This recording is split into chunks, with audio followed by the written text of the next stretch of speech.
Tout nouveau, tout beau. Paris, le 6 octobre. Bonjour, mademoiselle. Vous aimez la diva? Vous êtes vendeur? Non, admirateur. Mais je suis aussi comédien, chanteur, garçon de café et étudiant. C'est tout? Non, je m'appelle Renaud. Comme la voiture? Non, comme le chanteur. Renaud, A-U-D. Et vous, c'est comment? Margot. C'est un joli nom. Salut Renaud. Comment ça va? Salut, ça va et toi? Bonjour mademoiselle. Vincent, un ami d'Orléans. Margot. D'Orléans aussi. Ah, vous habitez à Orléans? Bonjour.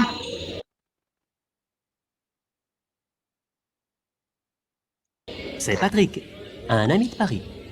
Vous connaissez tout le monde, vous?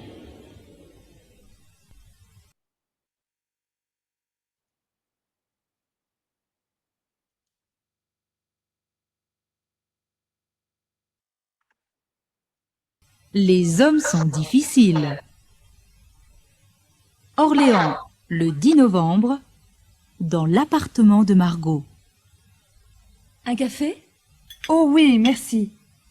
Vincent, un café? Non, merci. Pas de café. Un coca alors? Je n'aime pas le coca. Et le Campari? Tu aimes ou tu n'aimes pas? Je ne sais pas. Qu'est-ce que c'est? C'est bon? Oui, c'est bon. C'est un apéritif italien. Oh non, pas d'alcool. Dis donc, tu es difficile, toi. Après, il y a l'eau du robinet. C'est tout. On écoute un disque? Qu'est-ce que tu as? Patricia Cass, Patrick Bruel. Tu as des disques des Doors? Ah non. Tu sais, moi, le rock des années 60.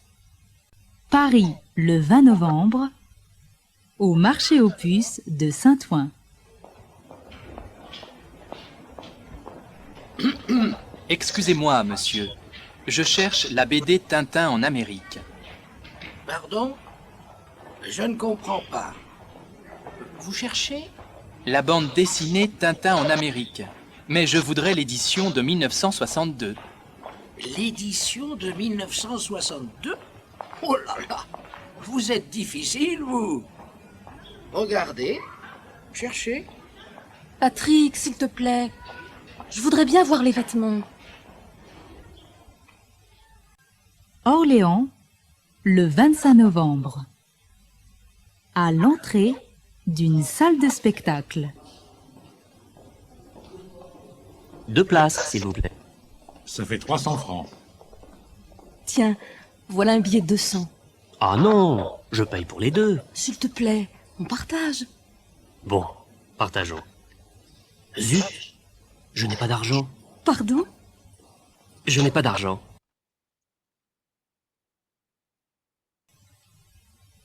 Vive la liberté!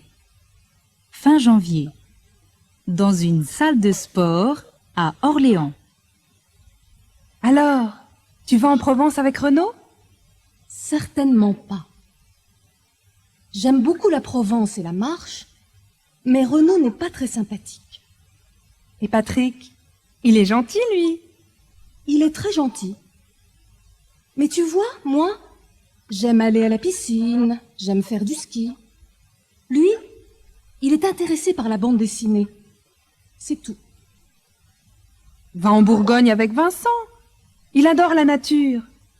Alors là, tu vois, aller en Bourgogne pour faire un régime végétarien, je ne peux pas. J'ai horreur de ça. L'heure, c'est l'heure. 9 heures.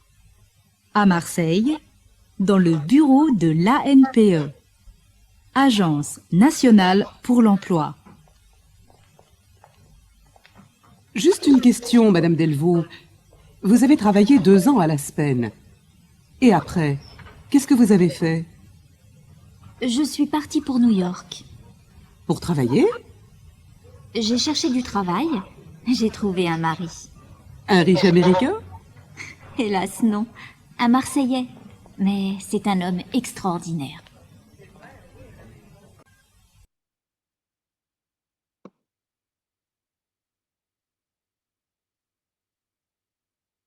« 11h45. Désolé, madame, c'est fermé.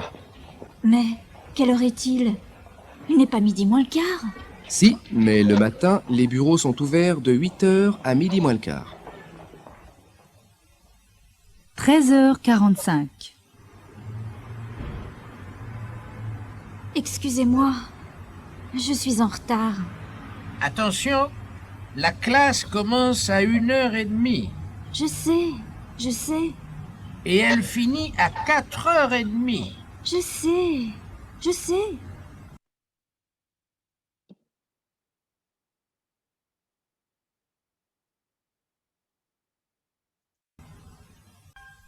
16h45. Vous avez vu? Ils ont tagué la porte. C'est vraiment un scandale. Quelle ville! Les jeunes, la circulation, le bruit. C'est insupportable. Allons, Madame Delvaux. Qu'est-ce que vous avez aujourd'hui? Vous regrettez la Normandie? Vous n'êtes pas bien à Marseille? Si, mais voyez-vous, aujourd'hui, je suis un peu fatiguée. 17h. Bonjour Nathalie, c'est Cathy. Écoute, tu cherches du travail? Eh bien, il y a un poste pour toi, ici, à la Spen de Vernon. Elle va revoir sa Normandie. Chez les Delvaux, à l'heure du petit déjeuner.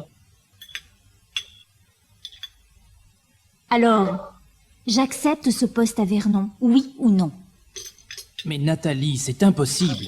Ici, j'ai mon travail à la préfecture. Tu es fonctionnaire. Tu peux très bien demander un poste à Vernon. Nous avons notre appartement. Il n'est pas à nous, il est à ton père. Et tous nos amis. Tu veux dire tes amis? Bref, tu n'es pas d'accord. Je ne dis pas ça. Mais regarde ce soleil et cette mer. On n'est pas bien à Marseille? Ce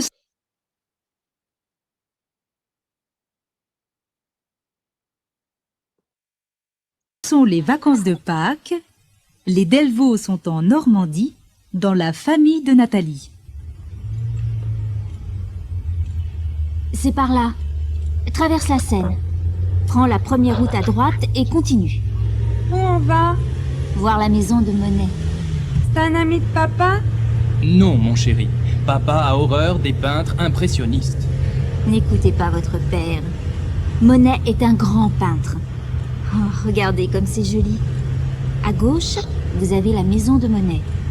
À droite, le célèbre bassin des nymphéas. Et derrière la maison, le célèbre parking avec sa cafétéria et ses cartes de touristes.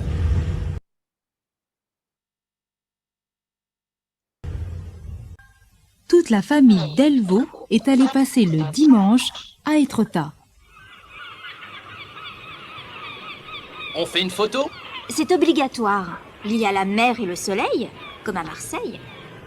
Grand-père et grand-mère, venez ici au bord de la falaise. Au bord de la falaise. Il veut l'héritage tout de suite. Damien, Charlotte, les petits cousins, venez ici devant les grands-parents. Mon beau-frère, ma belle-sœur et ma femme adorée, derrière. Oncle François à côté de votre sœur. Attention, on regarde par ici, on sourit. Oh, grand-père, avancez un peu. Il veut l'héritage, mais pas tout de suite. Mettez-vous d'accord. 10h. Allô? Ah, c'est toi, Samia. Excuse-moi, tu peux rappeler à midi? Là, je suis pressée. Je dois accompagner Damien à l'atelier de théâtre et Charlotte à l'école de danse. Attends, Samia, excuse-moi un moment. Damien, tu arrêtes la télé, tu te laves et tu t'habilles. Charlotte, tu te lèves. Oui, Samia, j'écoute. Oui, je suis là à 3 heures. Tu passes prendre le café? D'accord. Mais attention, à 4 heures, je vais chercher les enfants à la piscine. C'est mercredi aujourd'hui. Je m'occupe des enfants toute la journée. D'accord. À cet après-midi, Samia. Allez, dépêchez-vous, préparez-vous. Nous sommes en retard.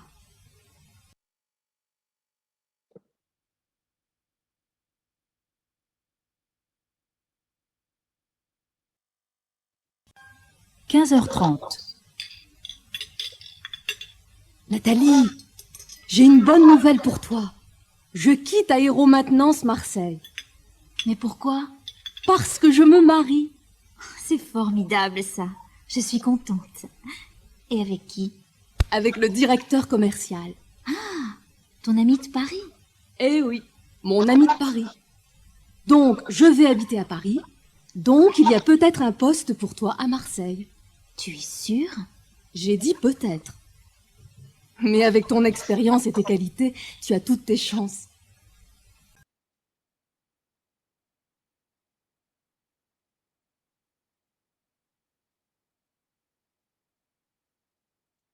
« 20h. Joyeux anniversaire! Joyeux anniversaire, maman! J'ai mis une seule bougie. Je ne me rappelle pas ton âge. Moi non plus, mais c'est normal. Il change tout le temps. Et voici ton cadeau.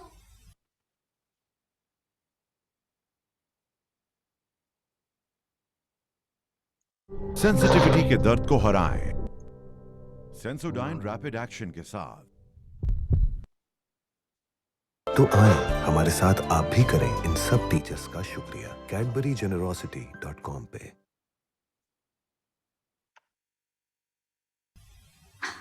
Oh merci. Ah, je suis gâtée. Vous êtes vraiment très gentil. Et j'ai une surprise pour toi. Moi aussi, j'ai une surprise pour toi. Alors dis vite. C'est quoi ta surprise? J'ai demandé un poste à Vernon. Tu es contente?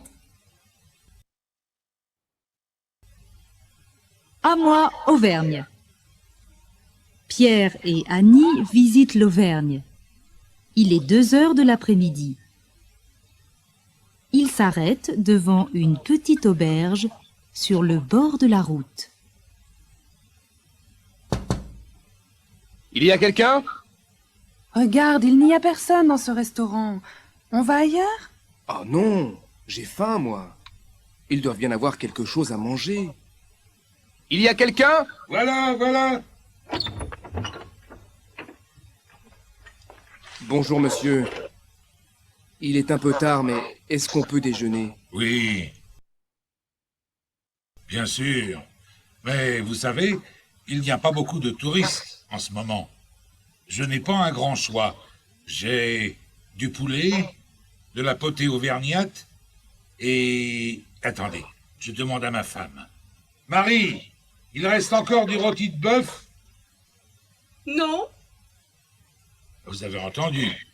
Plus de rôti. Ça va aller? Oui. Alors, asseyez-vous. Où vous voulez.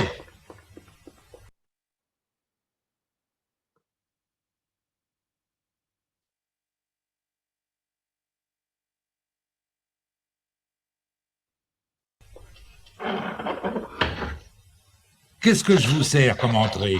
Un peu de pâté de campagne? Quelques crudités? Beaucoup de pâté et beaucoup de crudités. Dites donc, vous n'avez pas l'accent de la région? Vous n'êtes pas d'ici? Si, je suis bien auvergnat, à 100%. Mais j'ai vécu 20 ans à Paris. J'avais un café là-bas. Les affaires marchent. Lundi, 10h. Éric Blanc, directeur de Performance 2000, parle avec une journaliste. Encore une question, Monsieur Blanc. Est-ce que vous exportez votre point accueil? Pas encore. Vous ne faites jamais de publicité à l'étranger? Nous venons de faire une opération publicitaire dans un pays d'Europe. Nous sommes en train de rencontrer les directeurs d'hypermarchés de ce pays et nous allons voir. Quand on est installé à Bordeaux, Ce n'est pas difficile de travailler avec l'étranger? Vous savez, nous sommes à l'époque de la télécopie et de la téléconférence. Alors le lieu d'installation d'une entreprise n'a plus d'importance. Nos clients sont toujours très heureux de venir dans la région. Lundi, 11h30. La secrétaire d'Éric Blanc téléphone à une agence de voyage. Allô Daniel? Bonjour, c'est Myriam de Performance 2000. Vous vous rappelez?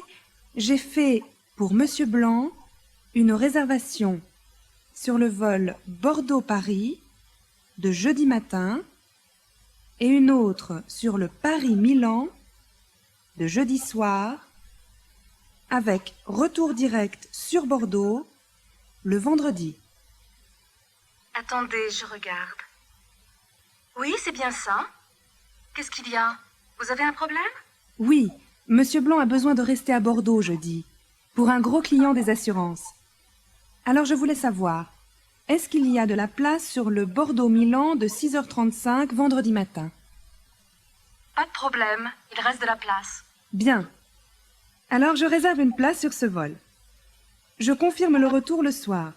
J'annule le Bordeaux-Paris et le Paris-Milan pour jeudi et j'annule aussi l'hôtel à Milan. Un après-midi à problème. Lundi, 14h. Éric Blanc réunit ses collaborateurs. Je vous ai réunis pour préparer la journée de jeudi. Monsieur Levaux, le directeur des assurances Alma et sa collaboratrice, Madame Marzac, viennent essayer leur logiciel. Il faut, vous m'entendez bien, il faut avoir ce marché des assurances Alma. Alors, Monsieur Gerbeau, ce logiciel est prêt? Je le finis demain. Nous faisons les dernières vérifications. Très bien. Faites-les et appelez-moi. Moi aussi, je veux le vérifier, ce logiciel. Madame Raymond, vous avez préparé les contrats de suivi? Les voici. Merci beaucoup. Vous avez fait très vite. Vous permettez? Je les prends. Je vais les étudier. Lundi, 15h30. Annie Raymond demande un congé. Je suis désolée, Monsieur Blanc. On vient de m'appeler de l'école. Un de mes enfants est malade. Est-ce que vous me permettez de partir? Mais bien sûr, Madame Raymond. Il n'y a rien de grave. Je ne sais pas. Mais si c'est grave, est-ce que vous m'autorisez à prendre quelques jours de congé? C'est un peu embêtant, ça. Essayez de trouver quelqu'un pour s'occuper de votre enfant. Et soyez là jeudi, hein. Nous avons besoin de vous. Il nous faut réussir à avoir le marché Alma. Lundi, 16h, Daniel le prêtre donne sa démission. Je vous dérange, Monsieur Blanc? Pas du tout. Entrez. Qu'est-ce que je peux faire pour vous? Eh bien, voilà. Multimédia est prêt à m'engager. Vous allez nous quitter? Ben oui. Vous savez, je suis très bien ici, mais... Lundi, 17h. Éric Blanc est appelé d'urgence au service des informaticiens. Qu'est-ce qui s'est passé? Il ne se sentait pas bien. Il a eu un malaise. S'il vous plaît, appelez vite le SAMU. C'est bizarre, ça. D'habitude, Gerbeau n'est jamais malade. Vous savez, il a fait le logiciel d'Alma en 1 mois. Et quand on travaille 10 heures par jour, et pendant les week-ends... Écoutez, n'exagérons pas. Il a fait quelques heures supplémentaires, c'est vrai. Mais moi aussi, je travaille tard le soir. Et quelquefois pendant les week-ends. Et Gerbeau n'est pas toujours là. Le problème, vous voulez savoir, c'est qu'il aime les bons petits repas, le bon vin, et qu'il fume 2 paquets de cigarettes par jour. Alors ça et le travail, évidemment, ça fait beaucoup. Tout est bien qui finit bien. Jeudi, 8h30. À l'aéroport de Bordeaux. Éric Blanc et Daniel le prêtre accueillent les responsables d'Alma, Guy Levaux et Florence Marzac. Monsieur Blanc, je suppose. Je suis Guy Levaux, et voici ma collaboratrice, Florence Marzac. Bonjour madame, monsieur. Je suis très heureux de faire enfin votre connaissance. Et nous aussi. Je vous remercie d'être venu nous attendre. Mais c'était bien normal. Vous avez fait bon voyage? Madame Marzac a juste un petit problème. Il lui manque sa valise. Je vous demande 5 minutes. Je vais faire une réclamation. Non, restez avec Monsieur Blanc. J'y vais. Attendez, madame. Donnez-moi votre billet. Je vais m'occuper de ça. Je leur dis quoi? De l'envoyer à votre hôtel? À notre bureau? Jeudi, 9h30. Bonjour Myriam. Comment va Monsieur Gerbeau? Je lui ai téléphoné hier soir, il allait mieux. Il vient d'arriver. Il est formidable, ce Gerbeau. Dites-lui de venir dans la salle de réunion. Jeudi, 10h. Voilà. Je vous laisse avec Monsieur Gerbeau.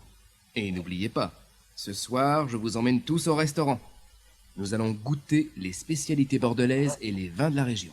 Dans ce cas, après, vous nous ramenez à notre hôtel. C'est promis. À ce soir. Dites-moi, Monsieur Gerbeau, qu'est-ce qui se passe si un client ne sait pas utiliser un ordinateur? Ne vous inquiétez pas, toutes les opérations sont représentées par un dessin. Un enfant peut les faire. Et un adulte? Un adulte aussi, rassurez-vous. Tenez, je vous donne un exemple. Si un de vos clients veut faire une déclaration d'accident, il appuie sur le dessin accident et le point accueil va l'interroger. Mais vous ne m'écoutez pas. À quoi pensez-vous? Excusez-moi, je pensais au restaurant de ce soir. J'imaginais un restaurant sans maître d'hôtel, sans serveur, avec un point accueil sur chaque table. Unité 5, leçon 13. Aux armes, citoyens! À l'entrée d'un restaurant universitaire de Lyon. Tu peux me prêter un ticket? Encore? Ça fait le 3e de la semaine. Fais attention, je sais compter. Promis, juré. Je te les rendrai, demain. 1 heure après, dans la cafétéria du restaurant universitaire. Salut tout le monde! Vous connaissez tous Sylviane, je suppose? Moi, non. Eh bien voilà, c'est fait. Sylviane, étudiante en lettres. Cédric, futur styliste, étudiant avec nous à Crémode. Vous parliez de quoi? Comme d'habitude, on parlait politique. On ne parle que de ça. Je disais que dans 5 ans, il y aura peut-être 50% de jeunes au chômage. Ils se révolteront, et ils auront raison. Et les autres devront partager. Tu as raison. Mais suppose une chose. L'an prochain, tu trouveras peut-être un super boulot à 15 000 francs par mois chez Cabanel. Tu partageras ton fric avec les copains? Je te jure que oui. Quelques jours après. Tu viens ce soir à la soirée de Sylviane? Pas question. Je n'aime pas beaucoup cette fille. Je te parie que ses parents sont pleins de fric et qu'elle fait du golf. C'est une petite bourgeoise BCBG. Tu as tort. Elle est plutôt mignonne. Et puis, il n'y aura pas qu'elle. Qui ne risque rien n'a rien. 2 ans ont passé. Cédric est à Paris. Il a terminé ses études.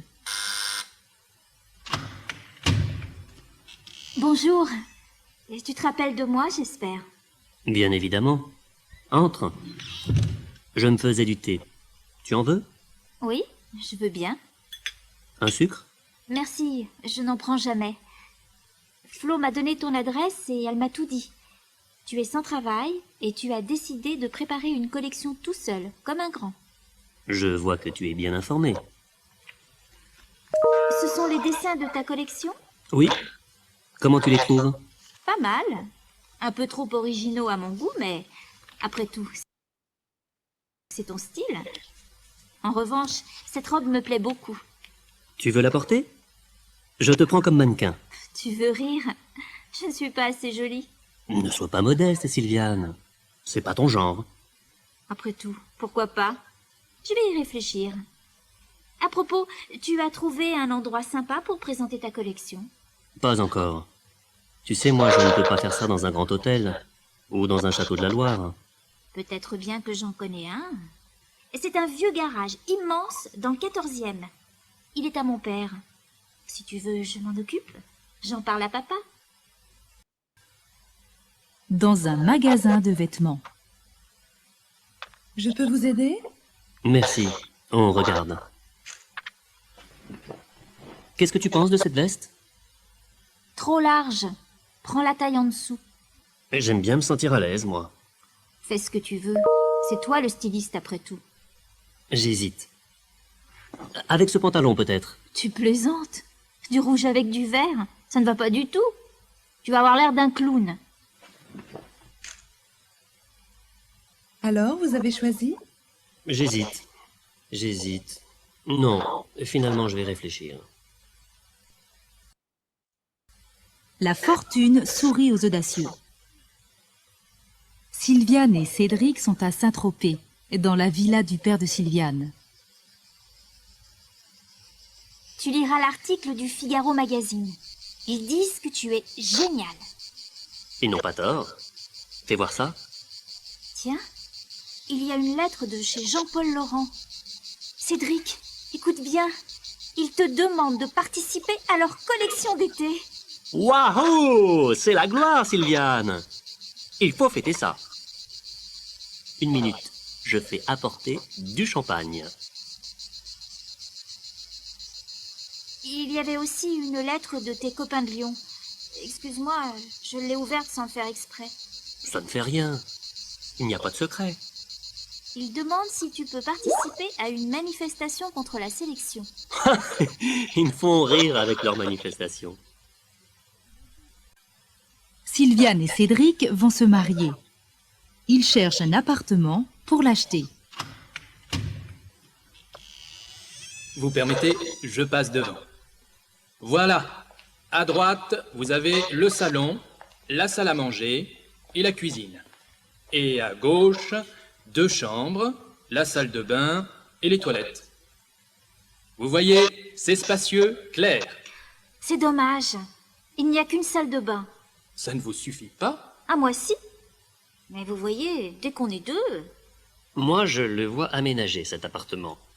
On démolit la cloison entre le salon et la salle à manger. Eh, doucement. Je ne suis pas d'accord, moi. Il est joli, ce petit salon. Alors tant pis. On ne fera que de petites réceptions. Eh bien, tant mieux. Le père de Sylviane donne une réception. Cher ami, je vous présente mon futur gendre. Cédric, vous connaissez Nicolas Legrand, n'est-ce pas? De nom et de réputation. J'adore vos chansons, monsieur. Figurez-vous que j'étais à la présentation de votre collection et que Valérie, ma femme, a tout simplement adoré. Une coupe de champagne, monsieur?